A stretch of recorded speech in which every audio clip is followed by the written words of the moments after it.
Mesdames et messieurs, bonsoir et bienvenue dans ce journal version française de Viva en cette soirée du jeudi 26 décembre 2024 et merci de nous avoir choisis pour vous informer dans les actualités de ce jour. En économie, pour commencer, le montant total des marchandises importées à Madagascar depuis le début de l'année jusqu'en novembre s'élève à 19 847 milliards d'ariars, selon les statistiques publiées par la douane. Ce chiffre représente une baisse de 1 382 milliards d'ariars par rapport à l'année précédente. Le poids des importations de produits alimentaires et d'énergie a également diminué cette année, d'après toujours ces données. Plus de détails avec Ruth Christelle Rakoutumalal. Le montant des importations de Madagascar sur les 11 premiers mois de l'année 2024 est estimé à 19 847,7 milliards d'ariars, soit 4 406,3 millions de dollars selon le rapport des douanes. Les principales catégories de produits importés sont, en premier, les autres biens comme les médicaments, les voitures et les pièces automobiles, pour 5 026,5 milliards d'ariars. En deuxième position, les matières premières, 4 808,6 milliards d'ariars. En troisième position, les équipements, 3 818,6 milliards d'ariars. Ensuite, l'énergie, 3 659 milliards d'ariars. Et enfin, l'alimentation, 2 535 milliards d'ariars. Les données montrent une baisse des importations des produits alimentaires depuis 2022. En 2022, Madagascar a importé 1306,3 tonnes de produits alimentaires. Ce chiffre est passé à 1004,2 tonnes en 2023, puis à 889,4 tonnes en 2024. Cette diminution est attribuée aux efforts du gouvernement pour promouvoir la production locale. Les importations d'énergie ont également baissé au cours des 2 dernières années. En 2022, 1497,9 tonnes, en 2023, 1554,6 tonnes et en 2024, 1314,5 tonnes. Par ailleurs, les recettes douanières sur les 11 premiers mois de l'année s'élèvent à 3 438,7 milliards d'ariars. Réagissons sur la tentative avortée d'exportation illicite de 53 kilos d'or pour laquelle un employé du ministère des Affaires étrangères a fait un faux et usage de faux. Le ministère des Affaires étrangères a publié un communiqué aujourd'hui condamnant avec fermeté les agissements nuisant à la souveraineté nationale. Il s'agit d'un acte qui n'engage aucunement le ministère car effectué par un employé sans aucune autorisation. Selon toujours le communiqué, des mesures ont été déjà prises par le ministère des Affaires étrangères. Natera Koutbav et Nzar Ranjiantsou. Utilisation du nom du ministère des Affaires étrangères à des fins de délit pénal nuisant à la souveraineté nationale, c'est ce qui a été commis par un employé du ministère des Affaires étrangères impliquant le nom du ministère dans cette affaire pénale. Ainsi, le ministère des Affaires étrangères a apporté des explications aujourd'hui sur son compte Facebook tout en condamnant cet acte. Selon ce communiqué, le ministère des Affaires étrangères exprime sa plus vive indignation face à un acte de fraude extrêmement grave impliquant un employé de ses services. Cet acte, commis sans autorisation, constitue une atteinte flagrante et inacceptable à la souveraineté nationale, au prestige de l'État malagasy et à l'intégrité morale de l'institution. En tant que pilier de la diplomatie et gardien de la souveraineté nationale, le ministère considère que de telles actions déshonorent non seulement la République de Madagascar, mais également l'ensemble des collaborateurs dévoués qui œuvrent avec intégrité pour la défense des intérêts de la nation sur la scène internationale. Le ministère des Affaires étrangères a souligné dans ce communiqué que des mesures ont été prises dès que le ministère, par le biais de la ministre Rassat-Ravaftavk, a été mis en connaissance de cette affaire. Le ministère des Affaires étrangères a pris les dispositions nécessaires en saisissant sans délai les autorités compétentes. Une plainte officielle a été déposée contre l'auteur des faits et une enquête rigoureuse est actuellement en cours. Le ministère assure que les sanctions les plus sévères seront appliquées conformément aux lois en vigueur pour que justice soit rendue et pour dissuader toute récidive de tels actes répréhensibles. La ministre Rassat-Ravaftavk condamne avec une gravité particulière cet acte qu'elle qualifie de trahison envers la patrie. Elle réaffirme avec force l'engagement du ministère à collaborer étroitement avec les instances de sécurité et de justice compétentes afin que l'auteur de cet acte odieux réponde pleinement de ses actes. Le ministère des Affaires étrangères rappelle avec solennité qu'il demeure inébranlable dans sa mission de défendre la souveraineté et la dignité de Madagascar. Aucune action, quelle qu'en soit l'origine ou l'auteur, ne sera tolérée si elle porte atteinte à l'honneur et à l'intégrité de la nation. Par cet engagement, le ministère réaffirme sa détermination à préserver l'image d'un État souverain, intègre et respecté, en veillant à ce que toute forme de déviation soit sévèrement réprimée. Il est à rappeler que l'affaire est déjà entre les mains des forces de l'ordre et des autorités judiciaires compétentes. Et dans la région de Fitovinun, les 60 maisons et plus de 520 hectares de forêt ont été réduites en cendres à cause d'un incendie de forêt qui s'est étendu depuis le 19 décembre. Le BNGRC effectue actuellement le décompte des victimes et une fois cela fait, le gouvernement procédera à la distribution des aides à travers le BNGRC. 4 personnes ont été auditionnées suspectées d'être à l'origine des feux, a indiqué le directeur général du BNGRC. Plus de détails avec Ruth Christelle Haroud-Malel sur les images de Yves Janel. Selon le rapport du BNGRC, un incendie de forêt a eu lieu dans la région Fitovinun depuis le 19 décembre. Cet incendie s'est poursuivi jusqu'au 24 décembre et a provoqué la destruction de 60 maisons et de plus de 520 hectares de forêt. 4 personnes ont été arrêtées, suspectées d'être à l'origine de cet incendie. Les victimes, quant à elles, sont déjà prises en charge, a indiqué le directeur général du BNGRC. Une fois leur recensement terminé, des aides leur seront distribuées au plus vite. Il y aura également une réunion spéciale avec les autorités pour examiner la possibilité de provoquer la pluie dans cette région. La directeur générale du BNGRC exhorte tout un chacun à prévenir les responsables en cas de suspicion de personnes auteurs de feux de brousse. Dans un autre sujet, les activités et travaux réalisés par le ministère de la Population et de la Solidarité au cours des 4 derniers mois de cette année 2024 ont touché presque toutes les catégories de personnes. Outre la célébration de diverses journées mondiales et de la Journée mondiale de la population, le ministère de la Population et de la Solidarité a accordé une importance particulière à la lutte contre la violence et la célébration des 16 jours d'activisme en collaboration avec l'épouse du président de la République, Miali Khazouil. Mervoulat Tiferen et Braz Delisson nous en disent plus dans ce reportage. La promotion du capital humain, l'un des 3 piliers de la politique générale de l'État, constitue le rôle principal du ministère de la Population et de la Solidarité. Toutes les catégories de personnes de la société sont concernées, les personnes âgées, les jeunes, les associations de femmes, les enfants, les personnes vulnérables, les handicapés et les victimes de violences. Au cours des 4 derniers mois de cette année 2024, depuis la nomination de la ministre Rassa Finsatou Aurélie à la tête de ce département, le travail a été bien réparti et toutes ces catégories de personnes ont bénéficié de divers projets. En plus de la célébration de diverses journées mondiales, notamment la Journée mondiale de la population, le ministère de la Population a également organisé des événements spéciaux pour les personnes victimes de violences, les 16 jours d'activisme, un événement qui est le fruit de la collaboration du ministère de la Population avec l'épouse du président de la République, championne de la lutte contre les violences. D'autre part, l'octroi d'habitation à Fiafiramang aux plus vulnérables afin qu'ils puissent avoir un moyen de subsistance à long terme basé sur l'agriculture et l'élevage a déjà débuté.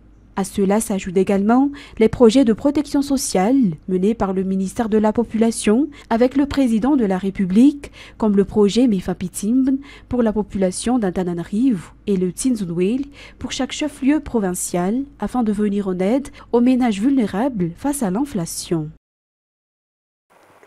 Ensuite, les travaux réalisés pour cette année 2024 pour la Direction générale de la sécurité routière ou DGSR ont été couronnés de succès, a déclaré son directeur général, le général Reribake Jano, en évaluant le travail réalisé depuis le mois de mars à partir duquel il a pris la direction de cet organe sous l'égide du ministère délégué en charge de la gendarmerie nationale. L'un des changements importants apportés cette année est l'ouverture du centre tous les samedis et la lutte contre la fraude aux documents gouvernementaux utilisés par la DGSR ainsi que la lutte contre la corruption. Les détails toujours avec Mervoulat Tiferen. L'ouverture du centre tous les samedis de 7h à 15h, l'utilisation de codes QR pour lutter contre la contrefaçon des documents utilisés et la lutte contre la corruption, Telles sont quelques-unes des tâches prioritaires du directeur général de la Direction générale de la sécurité routière, ou DGSR, depuis mars 2024, où il a repris la direction de cette entreprise bénéficiant du statut d'EPIC, établissement public à caractère industriel et commercial, sous l'égide du ministère délégué en charge de la gendarmerie nationale. Il a affirmé que l'année 2024 est une réussite compte tenu du travail accompli. La vérification avant le départ des taxis-brousses a été toujours un travail quotidien de la DGSR, mais elle a été mise à jour en cette année 2024. Une amélioration visant à prévenir les risques d'accidents et à protéger les usagers de la route. En cette célébration des fêtes de Noël et de fin d'année, la DGSR a rappelé que les personnes ne doivent être transportées que dans des véhicules désignés pour cela et qu'il n'est pas admissible de transporter des personnes dans des camions ou autres véhicules non destinés à cela. Dans un tout autre contexte, grâce à la collaboration entre le gouvernement malgache et le Maroc, 18 étudiants issus des écoles techniques de toute l'île ont été sélectionnés et ont reçu des bourses d'études de la part du Maroc.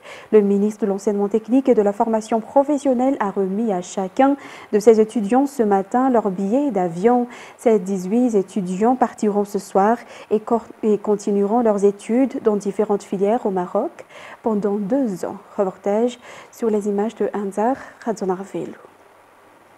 Une convention de partenariat entre Madagascar et le Maroc a été signée en 2018 concernant l'octroi de bourses à des étudiants malgaches. Pour cette année, 18 étudiants issus des écoles techniques de toute l'île vont donc poursuivre leurs études au Maroc, et cela pendant 2 ans. À noter que ces étudiants sont sous la tutelle du ministère de l'Enseignement technique et de la formation professionnelle. De nombreuses étapes ont été effectuées pour sélectionner ces étudiants qui ont bénéficié de ces bourses, selon la ministre de tutelle. Cette bourse représente une grande opportunité pour ces étudiants, car continuer leurs études au Maroc leur permet d'acquérir de nouvelles connaissances. Le gouvernement marocain et le gouvernement malgache travaillent ensemble pour assurer le voyage, l'hébergement et l'enseignement de ces étudiants au Maroc. Le ministère de l'Enseignement technique et de la formation professionnelle a officiellement remis ce matin les billets d'avion et des enveloppes à ces 18 étudiants boursiers. Ils partiront ce soir et poursuivront leurs études pendant 2 ans au Maroc. Place maintenant aux actualités internationales. Un avion de ligne de la compagnie aérienne Azerbaïdjan Airlines s'est écrasé près de la ville d'Aktaou au Kazakhstan, faisant 38 morts selon des autorités. Les autorités n'ont pas précisé dans l'immédiat pourquoi l'avion a traversé la mer, mais le crash s'est produit peu après des frappes de drones dans le sud-ouest de la Russie. Reportage signé France 24. Dans un avion sans dessus-dessous, écrasé par les bagages et compressé entre les sièges, les passagers parviennent à s'extirper de la carlingue. Hébétés, mais vivants. Leur avion vient de s'écraser dans ce champ, dans l'ouest du Kazakhstan. 29 miraculés. Mais au fond de l'image, l'autre partie de l'avion est en feu. Les pompiers accourent. En vain, 38 personnes périssent dans l'incendie. On voit ici les dernières images de l'avion qui perd de l'altitude. À l'intérieur, une hôtesse tente de maintenir le calme. L'un des passagers filme. Ne restez pas dans le couloir, c'est dangereux. Quelques minutes plus tard, l'avion s'écrase. Pourquoi cet appareil, parti de Bakou, capitale de l'Azerbaïdjan, censé atterrir à Grozny, en Tchétchénie, territoire russe, a terminé sa course de l'autre côté de la mer Caspienne? Pour l'heure, aucune explication officielle, mais certains spécialistes avancent une hypothèse. Ces dizaines de trous, situés à l'arrière de l'avion, pourraient être la marque d'une attaque par un missile anti-aérien. Quand un missile de défense aérien est tiré, il ne rentre pas en collision avec l'avion, il va exploser à côté, il va envoyer des dizaines de milliers de billes d'acier ou de métal qui vont être capables de transpercer tout ce qui est autour. C'est comme ça que les avions sont abattus. Et là, ce qu'on voit sur l'arrière de cet avion, c'est vraiment particulier, c'est vraiment une empreinte digitale. Les enquêteurs kazakhs et azerbaïdjanais promettent que tous les scénarios seront examinés. Ensuite, destination Syrie, les nouvelles autorités syriennes ont mis le feu à des quantités importantes de stupéfiants, dont 1 million de pilules de Captagon, une amphétamine produite à une échelle industrielle sous Bachar al-Assad. France 24. La saisie se déroule dans des locaux de l'ancien pouvoir. De l'herbe, du hashish, mais surtout du Captagon, une drogue de synthèse commercialisée sous forme de petites pilules blanches que les nouvelles autorités syriennes comptent bien éradiquer. Elles aspergent le tout de carburant avant d'y mettre le feu. Nous avons trouvé une grande quantité de Captagon, soit plus d'1 million de pilules, dans l'un des locaux sécuritaires de Kafar Soussé, et nous les avons immédiatement brûlés. Initialement utilisé comme médicament en Allemagne dans les années 60, le Captagon, dont certaines composantes appartiennent à la famille des amphétamines, est mis sur la liste noire des psychotropes des Nations Unies dans les années 80, puis interdit par de nombreux pays. Mais pas de quoi freiner la propagation du produit, qui favorise la concentration, empêche le sommeil et la faim, et permet aussi d'amplifier la puissance musculaire. Cette drogue de synthèse, aussi appelée la cocaïne du pauvre, est très populaire au Moyen-Orient. Sa production a explosé en Syrie sous le régime de Bachar al-Assad. Il ne s'agit pas d'une première, puisque les forces de sécurité avaient déjà découvert et détruit d'autres entrepôts dans d'autres lieux. Depuis la chute de Bachar al-Assad, de nombreux laboratoires produisant du Captagon ont été découverts par le groupe HTC en Syrie, comme ici le 12 décembre près de Damas, où les pilules sont prêtes à être exportées, dissimulées dans de faux fruits ou de faux boîtiers électriques. Voilà comment ils les emballent et les envoient à l'étranger. Plusieurs responsables syriens, dont le frère de Bachar al-Assad, font l'objet de sanctions américaines dues à ce trafic de Captagon. Il aurait permis de financer en partie le régime, avec des revenus estimés à plusieurs milliards de dollars. Et plus de 1500 détenus se sont évadés mercredi d'une prison de haute sécurité de Maputo, profitant de l'agitation au 3e jour des troubles au Mozambique qui ont éclaté après la confirmation de la victoire du Frelimo au pouvoir, alors que l'opposition dénonce des fraudes. France 24. Dans les rues de Maputo, de la fumée s'échappe encore des bâtiments calcinés au lendemain de violentes manifestations. Les habitants qui s'aventurent dehors constatent les dégâts. Des magasins ont été pillés et des bâtiments publics mis à sac. Profitant de l'agitation, plus de 1500 détenus se sont échappés mercredi d'une prison de haute sécurité située à une quinzaine de kilomètres de la capitale. Parmi les évadés, une trentaine sont liés au groupe djihadiste qui sème la terreur depuis 7 ans dans le nord du pays. Cet affrontement avec les détenus aux abords de la prison centrale a fait 33 morts et 15 blessés. Lors des opérations de recherche ultérieures des détenus, nous avons réussi à retrouver 150 d'entre eux qui se trouvent actuellement dans plusieurs commissariats de police. La capitale du Mozambique est secouée par d'importants troubles depuis que le Conseil constitutionnel a confirmé lundi la victoire du parti Frelimo aux élections présidentielles du 9 octobre, en dépit de nombreuses irrégularités. Des résultats qui ont déclenché depuis plus de 2 mois un mouvement de protestation inédit. Les manifestants accusent le parti Frelimo, qui contrôle le pays depuis l'indépendance en 1975, de s'accrocher au pouvoir. Ils dénoncent aussi la violence de la répression. Au moins 21 personnes ont trouvé la mort en seulement 24 heures dans les manifestations. La police a commencé à lancer des gaz lacrymogènes. C'était du gaz et encore du gaz. Quand il n'y a plus de gaz, ils ont tiré de vraies balles. S'ils ont vraiment gagné, qu'ils viennent fêter ici leur victoire. Nous demandons une vie meilleure. Nos frères sont morts ici. Mercredi, le parti d'opposition Podemos a annoncé ne pas reconnaître les résultats. Le parti Podemos ne reconnaît ni n'accepte les résultats de l'élection, validés par le Conseil constitutionnel.